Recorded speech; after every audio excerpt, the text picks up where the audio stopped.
여러분 안녕하십니까. 조철이 박사의 통통통. 오늘은 사탄 설명드리겠습니다. 제가 지금까지 봐온 내용을 한번 좀 정리했는데 이제 물류 쪽으로 좀 넘어가겠습니다. 자, 일본의 기업들이 제가 설명했지만 제조업도 경쟁력을 키워야 되는데 가격을 올릴 수가 없죠.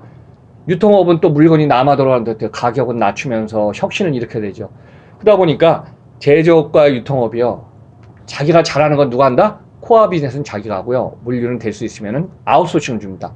그래서 1990년대, 2000년대에 들어오면서요, 일본의 물류기업, 여러분들이 아시는 서드파트 로지스틱스, 3PL, 3자 물류가 급격히 증가하기 시작합니다. 그러다 보니까 두 가지 포인트가 있습니다.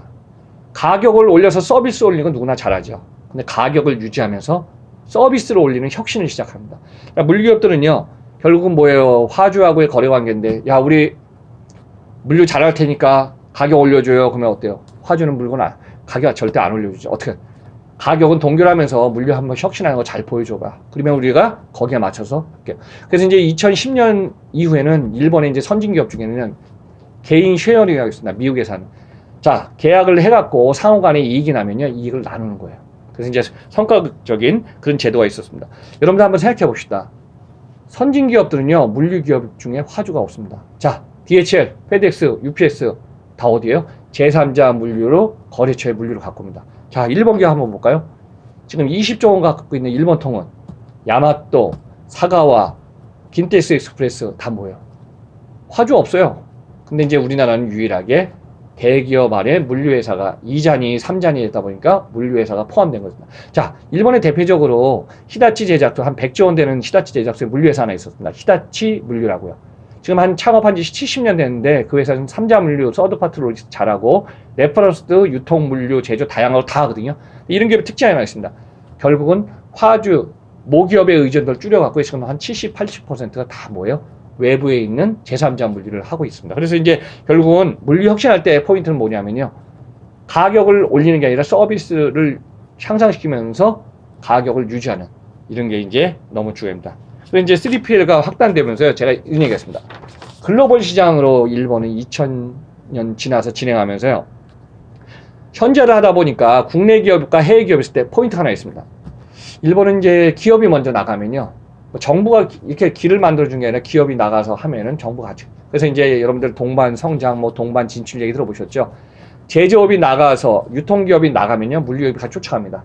자, 우리 이제 글로벌 네트워크 하려면 제가 글로벌 비즈니스는 네트워크 안정화, 거기다 고객을 태운다 그랬죠.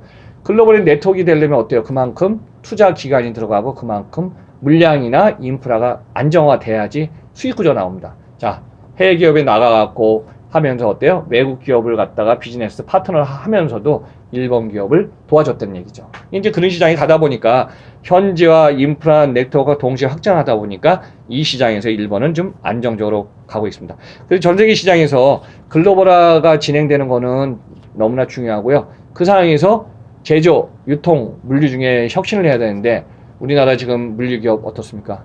제가 조철이 박사 많은 기업들하고 좀 만나고 있지만 이런 얘기 한번 하겠습니다. 최근에 고용 비용이 너무 증가했다. 첫째, 물류 현장의 얘기입니다. 고용 비용이 증가하다 보니까 시간제하고 하다 보니까 어때요? 임금이 인상되다 보니까 임금을 맞추다 보면 생산성이 떨어진다. 또 주말에 나와서 일하려니까 임금 상승에 비용을 더 줘야 된다. 결국 뭐냐면요, 물류 현장이나 유통 현장이 중요한 거는 KPI입니다. 성과별 지표가 있어 갖고요. 결국은 사람을 늘려서 쉐어에서 분산하는 게 아니라 잘할 수 있는 인력에 임금을 더 주더라도 이 사람이 더 생산성이 있고 잘하면요, 더 잘하는 존으로 에리아를 분산시켜야 되거든요. 그래서 이제 책임 할당제를 해야 되는데 최근에 보면은 결국은 이제 고정비가 많이 들어서 제가 이제 기업들은 거기까지 발표 못할 걸로 알고 있지만은 최근에 택배 회사가 되든 3자 물류 기업이든 인재 파견 회사가 되든 보니까요, 작년 올해 임금 인상으로 인해서 영업 손실이 많이 지금 늘어나고 있다는 얘기를 하고 있습니다. 그래서 이제 우리의 현실은 뭐냐면은 물류 혁신을 진행 중에 있으면서 고정비가 너무 아프다. 제가 이제 유통하면서 그런 얘기 했습니다. 전 시간에도 편의점 얘기 많이 해드렸죠, 지난번에. 편의점을 하는데 결국은 임금이 상승되다 보니까요, 결국은 편의점을 파트 아르바이트 또 나눠요. 그 다음에 어때요? 책임에서 일을 해야 되는데 좀 몇 시간 하다가 또 사람이 바뀌고 몇 시간 하다가 또 사람, 이런 어떤 지속적인 점포도 안정화시켜야 되고 서비스, 고객의 CS 이걸 갖다가 잘 해야 되는데 그게 지금 1, 2년 사이에 급격한 어떤 시행착오를 갖다가 중소기업 상공인이 되든 그다음에 어떤 중견기업이 되든 그런 시행착오를 계속 좀 겪고 있는 것 같습니다. 자, 여기서 제가 한번 글로벌화에 대해서 이런 얘기하겠습니다. 1980년대, 90년대는요, 일본 기업인들이요, 해외에 가서 유학을 많이 했습니다. 그러니까 어때 대표적으로 미국 뉴욕이라든가 유럽에다 가고 현지화시키면서 이제 남은 사람들도 많았는데 최근에 2000년도 지나서 2010년 최근에는요, 일본의 젊은이들한테 해외 가서 생활하세요. 그러면 일본 뭐 지진도 나고 쓰나미 많이 났잖아. No. 나는 일본에서 살고 싶습니다. 왜냐? 최근에 젊은이들은 일본 사람들은 해외를 잘 안 나가요. 근데 우리나라 젊은 친구들은 어떻죠?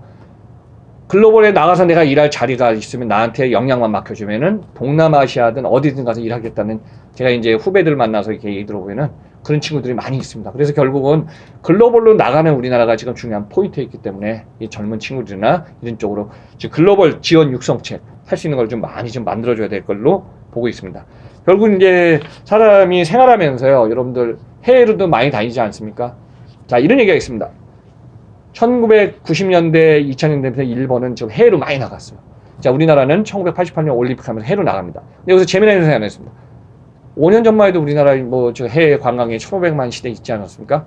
근데 작년에 일본은 3,100만 명이 일본 관광객이었습니다. 그래서 올해 뭐 2020년 도쿄올림픽을 앞두고 올해 목표가 지금 뭐 4천만 명 시대가 됐다 그러는데 뭐 지금 한일 무역전쟁이 시작하다 보니까 당분간 한일 간의 관광 수요는 많이 줄어들 걸로 좀 보고 있습니다. 그래서 제가 보호주의로 가는 것도 중요하지만은 국가 간의 전쟁은 결국은 트레이드 오프에 여기에 이제 한계점에 봉착하게 됩니다. 그래서 이제 이런 문제는 국가 간의 기업 간에 풀어야 될 문제지만은 결국은 미국, 일본, 한국, 중국을 포함해서 지금 어떤 글로벌 트렌드가 자꾸 보호주의 쪽으로 좀 가고 있는 것 같습니다. 그래서 이제 시장이 뭐 유통이든 물류든 제조든 다 포함해서 보면요, 저는 소비의 관점에서 한번 이런 얘기하겠습니다. 자, 우리나라 지금 임금을 계속 올려놓고 있는데 제가 20년 전에 일본 얘기하지 않습니까?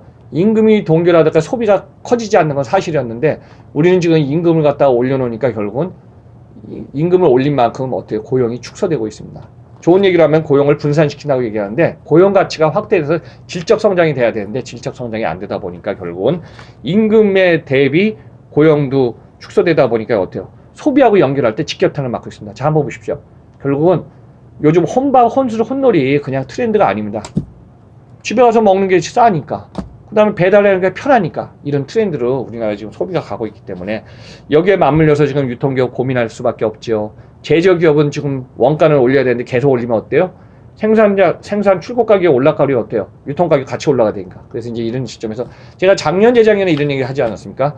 관련해서 우리나라 유통기업이 계속 뭐 지금 제조업의 생산 출고가 오른다 해서 올려버리면 소비자들은요 싼 것만 살 수밖에 없어요. 그리고 자기가 좋아하는 거는 비싼 거 사고.